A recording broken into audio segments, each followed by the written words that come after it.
All right, we're gonna get started again. And so, do you see what this is? Do you recognize what this is here? Well, H2O, form cube. it is a water, liquid water. It's hard to see because it's not moving, but this is for sure a lattice. You see how well ordered it is? This is sodium chloride. And so this is what happens. Is sodium chloride soluble in water or insoluble? Yeah, it's soluble in water. And so this is what happens when sodium chloride dissolves in water. And so let's take a look. This is called molecular dynamics. We've got to put it in motion. Let's find some decent one here. This is a basic simulation of dissolving table salt.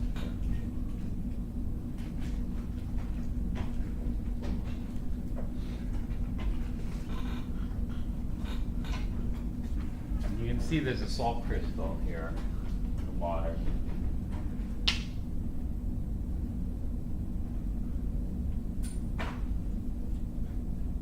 I need to speed it up.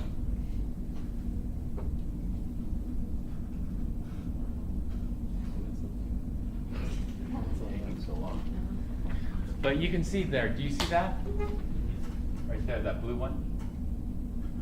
The water is essentially, they're plugging, now it's happening. Do you see there? The green one there?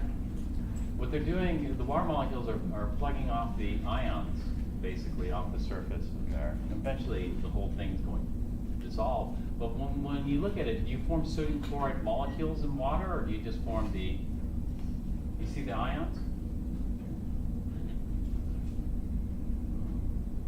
So what we're going to do is we're going to tear apart the crystal, and then we're just going to form dissolved ions there. So it just breaks apart the crystal. Same thing with sodium hydroxide. So what we're going to see in here is that we're going to have sodium ions floating around in here and hydroxide ions floating around in here. We call that hydrated ion. And so what we visualize in sodium hydroxide aqueous is there's going to be sodium ions in here, this, and then there's going to be hydroxide ions in here. And they're going to be surrounded by the water molecules.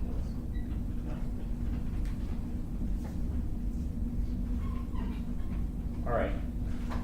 So what we need to do is when we're doing these chemical reactions, we need to know, because not all lattices are all salts soluble in water. No. There are some lattices that are too strong to be broken apart by the water molecules. Can you give me an example of a lattice that's too strong to be broken apart by water molecules? Quartz. Yeah, quartz for sure. How about diamond?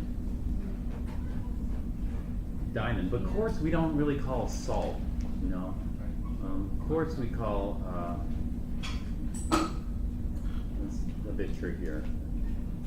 Quartz is not going to dissolve. Diamond's not going to dissolve. But let's take a look at the salts. We're just going to focus on the salts for right now. Can you name a salt that is not soluble in water? Hmm? Limestone. You said it earlier. Limestone? Yeah, limestone. Limestone's not soluble in water. How about rust? Can I just wash the rust off? I wish. I wish too. I wish we could just wash the rust off, but is rust soluble in water? No, rust is not soluble in water because why? Because the lattice is too strong. Lattice is too strong. Mm-hmm. Are there salts that are soluble not in water but in other liquids? Yeah, there are salts that are soluble in water but not other liquids. In fact, that question made somebody the richest person in the world, or one of the richest people in the world. That exact question. What was this question? I wish I thought of it too. What? What was the question? The question is, are there salts that are soluble in other liquids but not water? Let's say other. One of them is this, aluminum oxide. Aluminum metal used to be like gold. It used to be rare, like gold. That's because aluminum oxide, also called carborundum, also called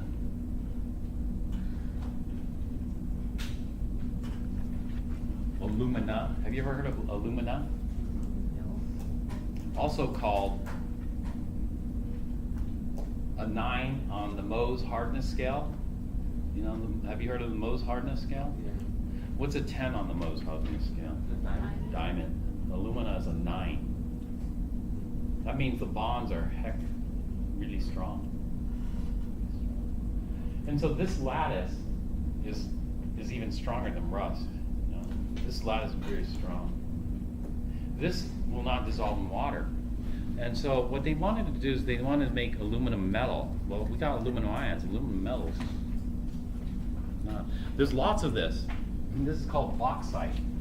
There are islands in the Caribbean that are made entirely of bauxite almost, you know. So there's tons and tons of bauxite readily available. And therefore there should be tons and tons of aluminum readily available. But the problem is they gotta get the bauxite to dissolve, or they gotta separate the ions. Well, you don't have to get it to dissolve. What you can do is melt it. But do you know what the melting point of bauxite is, or alumina? Really high. It's really, really high. And so that's how they used to make aluminum. They used to make aluminum by melting this stuff. Well, how much did that cost? It cost a huge amount of money. Why is aluminum important? It's important in aerospace. It's important in a whole bunch of stuff because it's a lightweight metal. Right? If you have to build everything out of steel, you know, if you had a steel airplane, is that going to fly very well? No. And so aluminum used to be extremely expensive because they had to melt the stuff until somebody found a liquid that would dissolve it, that would tear it apart. Water molecules aren't enough. And so what they did was this. The guy who figured it out knew something about dissolving stuff. You know, what do? Do you just try random things? No, you look at a pattern. And so let's take a look at a pattern, and maybe you guys can figure it out as well.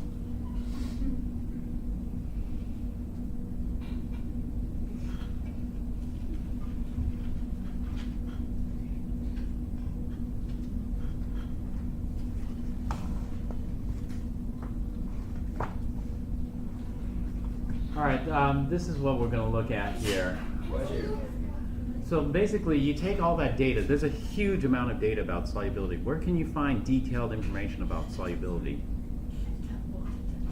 Yeah, the handbook. The handbook, if you want really detailed information about solubility, look in that handbook, which is called what?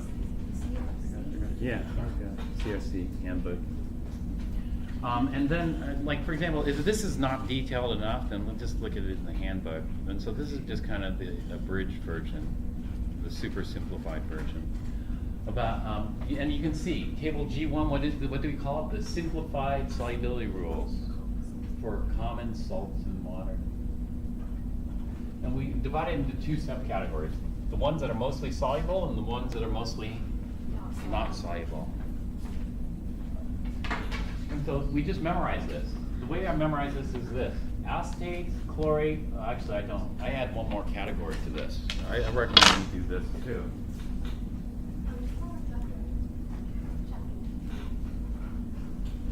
This is page. Professor, we're on chapter 9, right? Yeah, we're on chapter 9. Back to 8 or are we done with 8? We're going back to 8. We're not done with 8 yet. I'm just not going in order. So you have to jump a little bit. Just follow along. If you just write notes, just follow along in your notes. You know, if you write notes, then just make sure you understand everything in the notes. Then you don't have to understand anything in the book if you understand everything in the notes. Right? But if you want to correlate it with the book's material, then we're jumping around a little bit. And so if you're following along in the book, I'm sorry, it's going to get a bit confusing.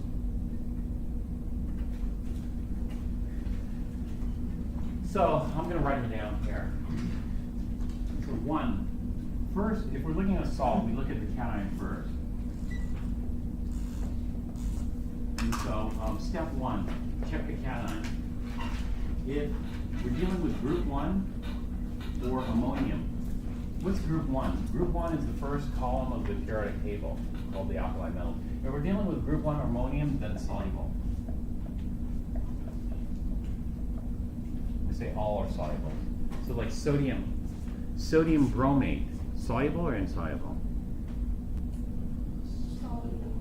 Sodium phosphate. Soluble. You don't even have to look at that table because all sodium salts are. Soluble. So no matter what I put with sodium, there are certain exceptions, but the exceptions are very rare. Sodium uranyl acetate. Sodium uranyl acetate's insoluble, but how often do you use sodium uranyl acetate? Never. So What is we'll that? ignore it. What is it? What is it called? Sodium uranyl acetate is what some people use to analyze for sodium. Yeah. You might encounter it, you might not, but but rules are when you have rules, you got to be able to deal with some exception. All right, and then we go to step 2. Let's check the anion. And when we get to step 2, we'll do A. The mostly soluble. And then we're going to look at 1, the acetates. Acetates, I forgot this one, did I? This is an 8 that you're supposed to have memorized. Acetate, C2H3O2 minus. It's very common. I don't know why I forgot to write that on the list. But acetates, and what's next? Chlorates, CL3 minus, and nitrates, NO3 minus, all soluble. And so I just remember acetates, chlorates, nitrates, soluble. Okay, 2, chlorides, bromides, iodides. Chlorides, bromides, iodides are soluble. Except here, there's more exceptions. And these are more common exceptions. So these common exceptions, except for silver. So if I had silver ions combined with chloride, that makes silver chloride. So silver chloride's insoluble, silver bromide's insoluble, silver iodide's insoluble. Lead 2. There's 2 lead ions, lead 2 and lead 4. And so lead 2 chloride, lead 2 bromide, lead 2 iodide are insoluble. And what's this one called? Hg2 2 plus. What's that cation called? Hg2 2 plus. Mercurous or mercury? No. No. Yes. Actually, did I catch that right? Say it again. It's mercury 1. That's correct. So mercury 1 are insoluble. And so we say these are soluble except, and so we'll just have those as the exceptions there. Except those, which are insoluble. They're insoluble. Insoluble means they shouldn't dissolve, so silver chloride won't dissolve. Why? Because its lattice is too strong. Lattice is too strong, typically, or there are other factors, but essentially it's that. I'm oversimplifying it, of course. In Chem 1A, you'll learn a lot more about it, but we don't need to talk about it. 3, sulfates. Sulfates are SO4 2 minus. These are soluble, but unfortunately there are even more exceptions here, except what? Silver ion, lead 2, mercury 1. Now we got mercury 2. This is called mercury 2. Mercury 2, Ca2 plus is called calcium 2. Calcium. Yeah, it's called calcium, strontium, and barium. All right, now, this, I don't expect you to see this right off, but, there are obvious questions that come up when you look at this many times. Let's say by the 100th time you look at this chart, you might go, hey, what happened to fluorides? Where are my fluorides? And so what's the answer to that? The answer to that is fluorides have way too many exceptions. If you want fluorides, then you better look in the CRC, because if we had to list all the exceptions for fluoride, it would be way too many. And then over here, you might say, calcium, strontium, barium. What happened to magnesium? Magnesium has too many And what about beryllium? Too many exceptions. And we're trying to keep this simple. And if we started adding those, then it's going to not be so simple. Why are there too many exceptions? What about fluorides? Do you see a pattern there? What about magnesium? Do you see any pattern to that? Why are there more exceptions for fluoride, magnesium, beryllium? What might you guess there?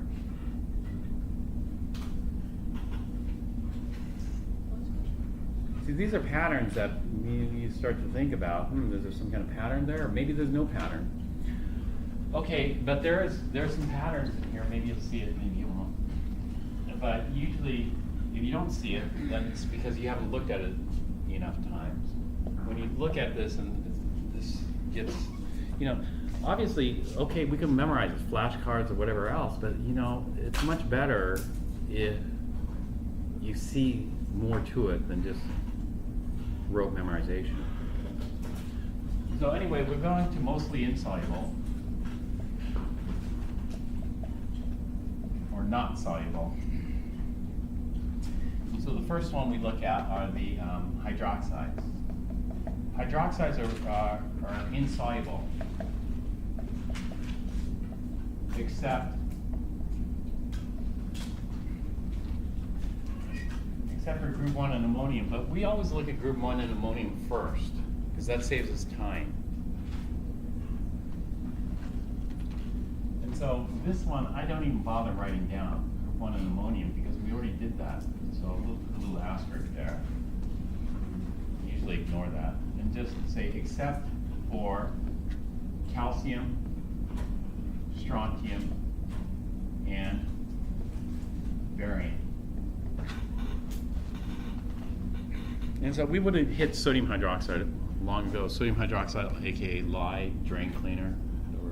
So I ended up buying the sodium hydroxide drain cleaner. It worked pretty well.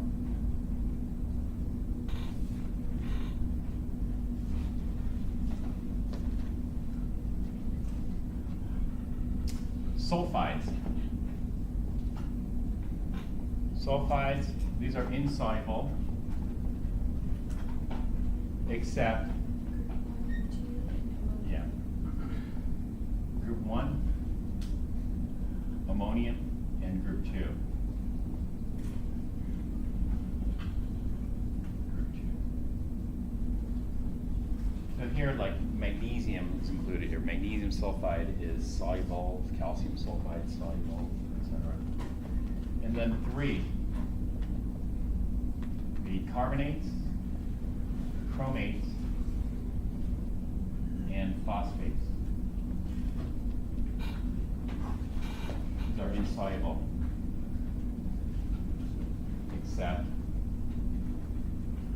group 1, ammonium. All right, so can you start memorizing those? And then once you start memorizing those, then you start thinking, is there a pattern to this? Because obviously not everything is going to occur on this chart. So for example, oxides. What would you expect for oxides? Oxides aren't listed on this chart because most people are familiar with oxides. What are oxides? Like iron oxide, rust?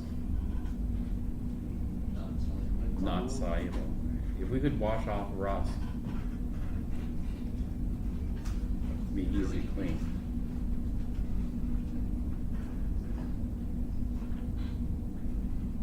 See any other patterns in here?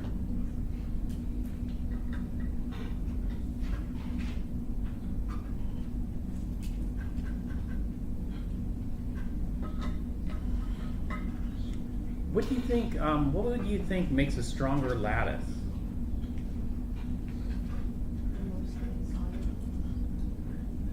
Insoluble means that it's probably a stronger lattice. So what characteristics do the stronger lattices have?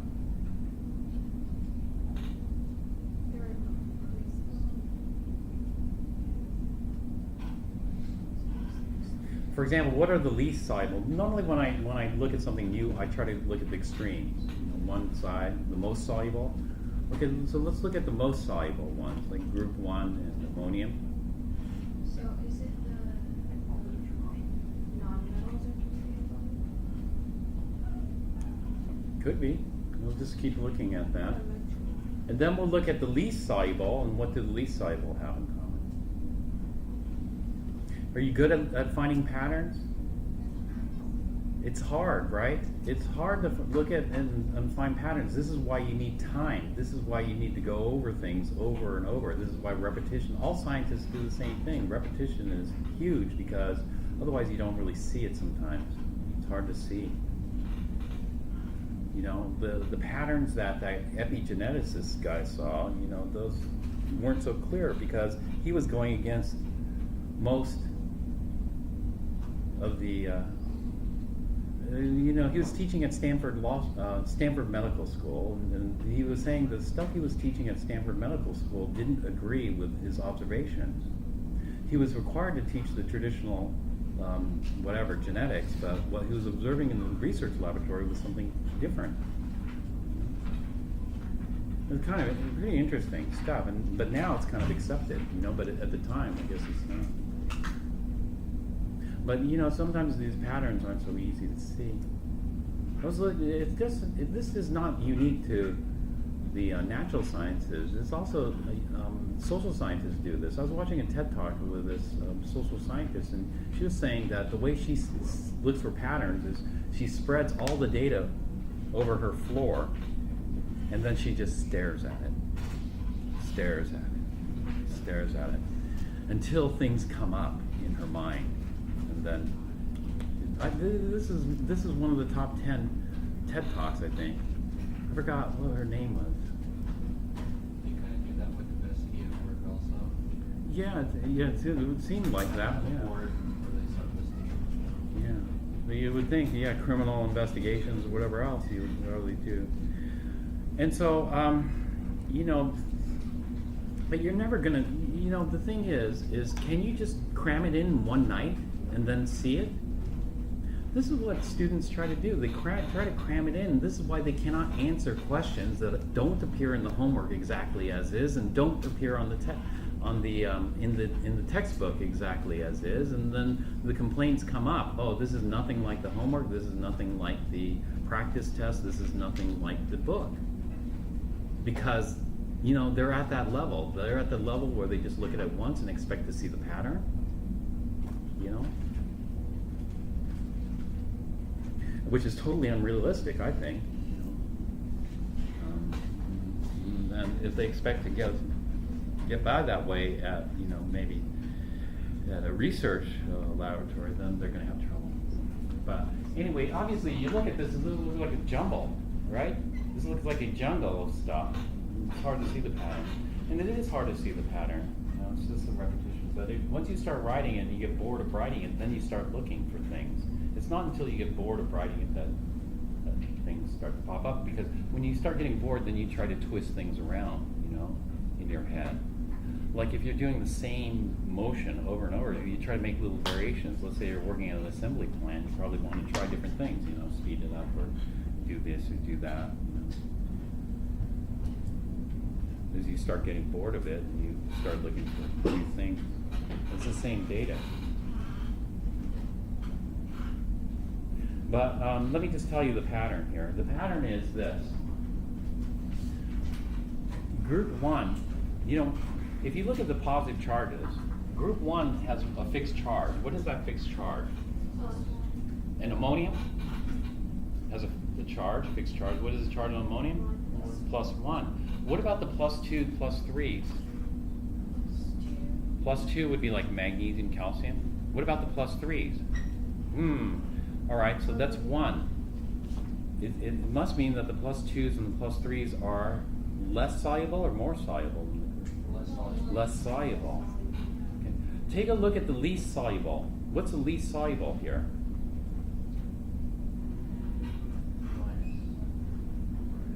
What do the least soluble ones have in common?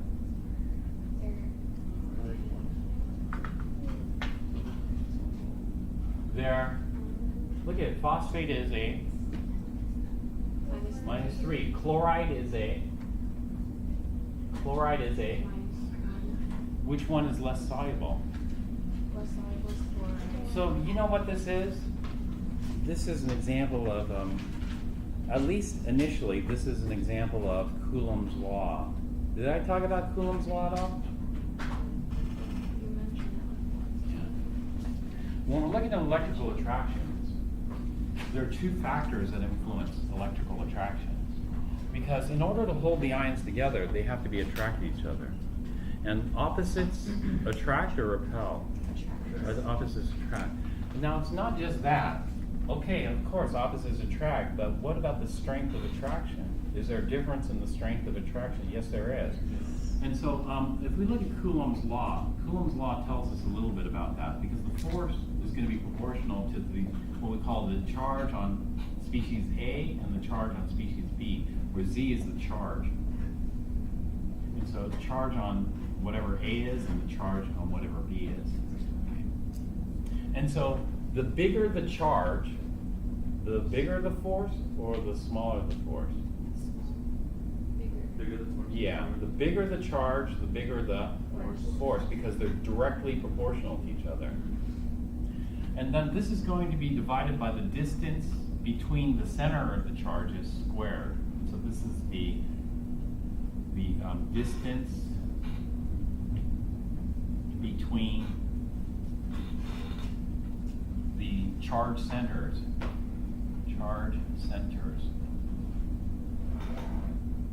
Squared. And so what I mean by that is this.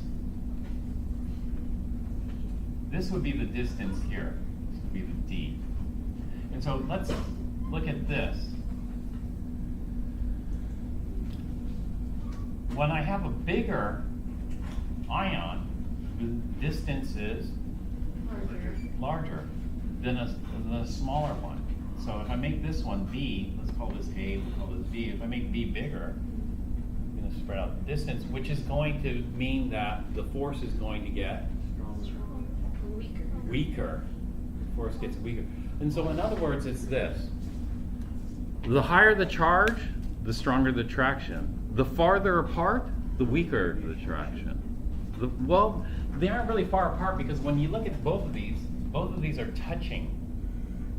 And so it's the distance between the center, not the distance between them is nothing, because in solids, the atoms or ions touch each other.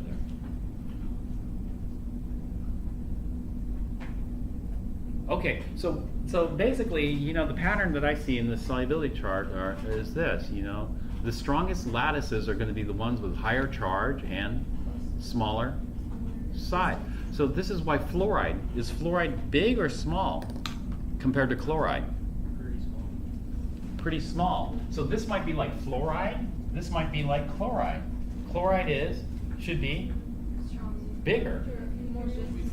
So it's going to be weaker. So there are going to be more exceptions with fluoride because of its smaller size.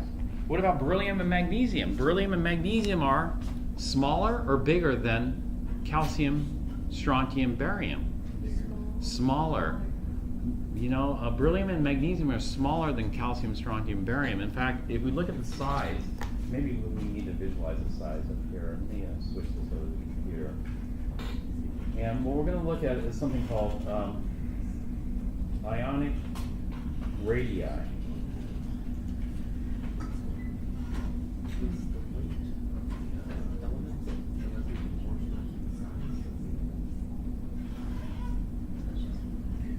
This is one of the reasons, one of the reasons why I told you something about beryllium. Did I tell you something about beryllium? That my friend wanted to store beryllium windows? The beryllium is one of the most toxic ones around. Beryllium is so toxic because of what makes beryllium so toxic? Its charge and its size. Because we need magnesium and calcium to function properly, right? If beryllium gets in there, beryllium screws up everything, because beryllium is going to be much more strongly attracted than calcium. So beryllium is going to knock calcium and magnesium out of their place and substitute in for it and disrupt normal biological function. Does that make sense? Really? And so size is very important. So this is why we look at the size. We're very interested in the size thing. So if you were to get poisoned with beryllium, like, how would you treat that? If you were to get poisoned with beryllium, how would you fix that? You would need something that would react with beryllium. I'll tell you what they have for fluoride. If you were to get poisoned by fluoride, that is too much fluoride, they have injection kits. These injection kits are consist of calcium glutamate, and so it has calcium ions in there, and the calcium ions will react with the fluoride. Because what happens is if you get too much fluoride, then fluoride loves to, you know, your bones and your teeth have something called calcium hydroxyapatite. And so what happens is you have hydroxide ions in your bones and teeth. The fluoride comes in there, knocks the hydroxide out, and reacts with the calcium. And so fluoride is pretty dangerous because the fluoride will react with your bones and precipitate. That is, it forms this new solid, which is calcium fluoride. Apparently, the formation of calcium fluoride is so painful that lots of people die from it, and there's no way to wash it off. Once it hits your bone, how do you wash it off? And you can sit there with the sink, and so this is why they have the injection kits. What do they use fluoride for? They use it in semiconductor manufacturers. So, like in electrical engineering departments or semiconductor plants, they'll have calcium glutamate injection kits available. That kind of stuff. I have a question. Assuming we don't know the size of an element, we're trying to find out its attraction in comparison to another. Could we say that the size is proportional to the molecular mass, to the molar mass? The atomic mass? Yeah, kind of. I mean, you just look at the pattern. There's lots of size. This is a bridge one. This is a bigger one. You look at the size, you can find that pretty easily. Some people go, why even bother?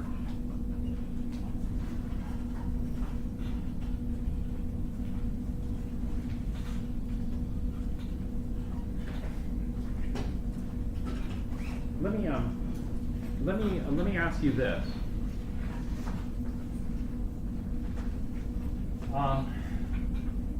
This is different. Do you know about lead poisoning, right? Yeah. Well, so the question came up: what happens if you get too much? Well, what happens if you get too much lead in your blood? Well, you want to get rid of it, right? And there are two drugs that are available. There is one drug is called sodium EDTA, and another drug is called calcium EDTA. Those are two drugs. Which one of these two drugs do you think is more aggressive? The sodium EDTA or the calcium EDTA? I want to say the sodium. You would say sodium EDTA? How come sodium EDTA? You're right. The sodium EDTA, this is aggressive. It's smaller than calcium. It's smaller, therefore it's not really small, but one difference is the charge. This one is less aggressive. So in one sense, this one could be less aggressive because the charge of the calcium kind of sticks onto the EDTA more than the sodium. Sodium can break free more easily, correct? It's like this. You know, this we call drain cleaner. This we call, you know what we call this? Milk of magnesia. Do you know what, do they use milk of magnesia for drain cleaning? No? Have you heard of milk of magnesia? What do they use that for? Antacid, right? And so do people eat milk of magnesia? Yeah, well, people swallow milk of magnesia, magnesium hydroxide. And so let's say you are at home, you ran out of milk of magnesia, but you have some drain cleaner. And I go, this is magnesium hydroxide, this is sodium hydroxide. I'm just going to use the sodium hydroxide. You know, my stomach is upset. I don't want to go to the supermarket. I ran out of milk and magnesia. I'm going to use sodium. What's the difference? What's the big deal? Sodium hydroxide, magnesium, it's all the same, right? No. No. I mean, if you ate this stuff for antacid, you're going to be dead, right? You're going to be dead. Oh, so, you know, this is very simple stuff. And you know why you can eat this stuff? You can eat this stuff because this stuff is soluble or insoluble? Soluble. No, this stuff is insoluble. Milk and magnesia forms a paste that's insoluble. Calcium, strontium, barium is soluble. If you were to use calcium hydroxide, you'd be dead. If you were to use sodium hydroxide, you're going to be dead. You can eat this stuff because it's insoluble. Did I tell you about the barium cocktail I did? Yeah. If I did barium cocktail, which is barium sulfate's insoluble. If they ran out of barium sulfate and gave me barium chloride instead, I'd be dead. Because barium chloride is soluble and it's toxic, highly toxic. And so this kind of stuff comes out. I mean, you know, this is why some people say, I don't need to memorize that stuff. I can always Google it. But no, you need to learn some basic knowledge.